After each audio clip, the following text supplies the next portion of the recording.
सध्या सर्वत्र लोकसभा निवडणुकीची रणधुमाळी सुरू आहे। आता दक्षिण मुंबईमधून एकनाथ शिंदे यांच्या पक्षाकडून उमेदवारी देखील जाहीर करण्यात आली आहे। दक्षिण मुंबईमधून यामिनी जाधव या निवडणुकीच्या रिंगणात आहेत। यामिनी जाधव यांच्यावर देवेंद्र फडणवीस आणि किरीट सोमय्यांसह भाजपच्या नेत्यांनी भ्रष्टाचाराचे गंभीर आरोप केले होते, पण आता त्यांना शिवसेनेकडून उमेदवारी देण्यात आली आहे। त्यामुळे पुन्हा एकदा विरोधकांनी भाजपच्या वॉशिंग मशीनचा उल्लेख करण्यास सुरुवात केली आहे। नमस्कार, देशोन्नतीमध्ये मी धवल आपलं स्वागत करतो। कुठे अबकी बार 400 पारचा नारा लावला जातोय, तर कुठे भाजपचा सुपडा साफ असं देखील म्हटलं जात आहे। त्यातच सध्या दक्षिण मुंबई लोकसभा मतदारसंघाची चर्चा चांगलीच रंगली आहे, कारण दक्षिण मुंबईमधून यामिनी जाधव या निवडणुकीच्या रिंगणात आहेत। यामिनी जाधव या शिवसेनेच्या भायखळाच्या आमदार आहेत। एकेकाळी बंडखोरी व्हायच्या आधी सध्याचे उपमुख्यमंत्री देवेंद्र फडणवीस यांनी अधिवेशनात यामिनी जाधव यांच्यावर जोरदार आरोप केले होते। नेमका अधिवेशनात फडणवीस काय म्हणाले ऐकूयात। समितीच्या अध्यक्षांकडे ज्यावेळेस धाड पडली, पहिल्यांदा 130 कोटी ती वाढता वाढता 300 कोटीची बेहिशोबी संपत्ती सापडली। 2 वर्षामध्ये 38 संपत्ती त्यांच्या पूर्ण त्याचा रेकॉर्ड सापडलेला आहे।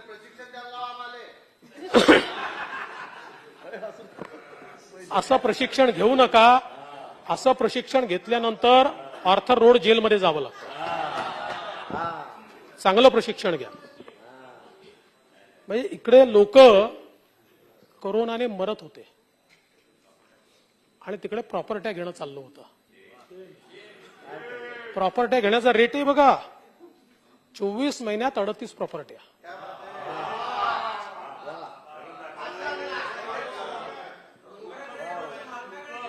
अध्यक्ष महोदय,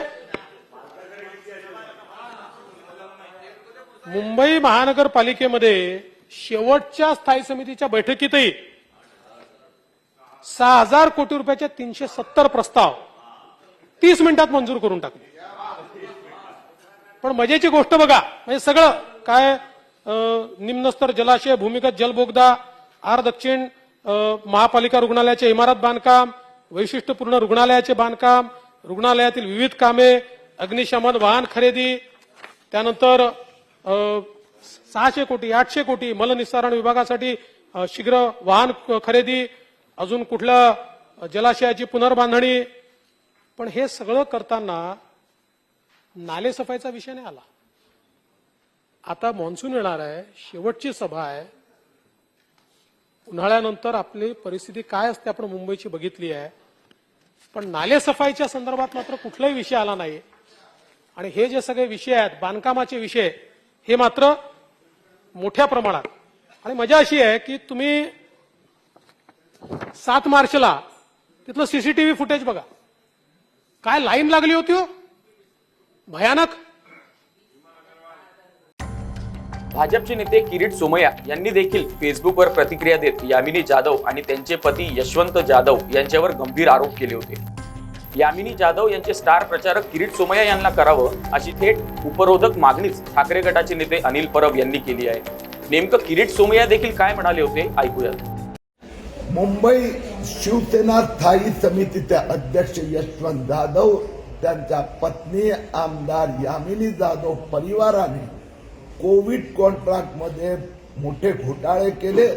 भ्रष्टाचाराचा पैसा कोलकाताची महावीर यांची प्रधान डीलर्स प्रायव्हेट लिमिटेड व अन्य 16 कंपनीद्वारा स्वतःचा कंपनीत मनी लॉन्ड्रिंग करून हा पैसा जमा केला आणि तो पैसा स्वतःचा परिवाराची विदेशातली UAE मधील कंपनीमध्ये तो पैसा ट्रान्सफर करून तिथे मिळकत उभी केली आहे।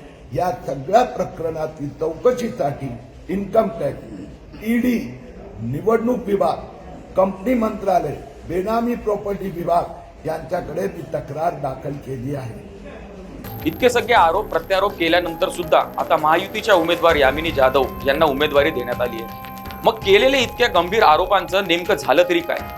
आता आरोप करणारेच यामिनी जाधवांचा प्रचार करणार का?